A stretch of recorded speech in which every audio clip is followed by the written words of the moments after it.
శ్రీవారిని వారాంతంలో భక్తులు భారీగా దర్శించుకున్నారు. వేసవి సెలవుల నేపథ్యంలో రద్దీ పెరిగింది. ఈ నెల 16న 90,011 మంది, 17న 91,020 మంది భక్తులు స్వామిని దర్శించుకున్నారు.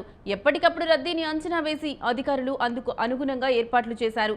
క్యూ లైన్లలోని భక్తులకు తాగునీరు, పాలు, అన్నప్రసాదాలు, వైద్య సేవలు అందించారు. అలిపిరి తనిఖీ కేంద్రం, తిరుమలకు వెళ్లే వాహనాలు బారులు తీరాయి. ఉదయం నుంచి రాత్రి 9:30 వరకు వాహనాలు పెద్ద ఎత్తున నిలిచిపోయాయి. తెల్లవారుజామున 3 నుంచి రాత్రి 9 గంటల వరకు 10,814 వాహనాలు తిరుమలకు వెళ్లాయి. తిరుపతిలోని విష్ణు నివాసం, శ్రీనివాసం, భూదేవి కాంప్లెక్స్ వద్ద సర్వదర్శన టోకెన్లు కోటా పంపిణీ తెల్లవారుజామున గంటలోపే పూర్తయింది.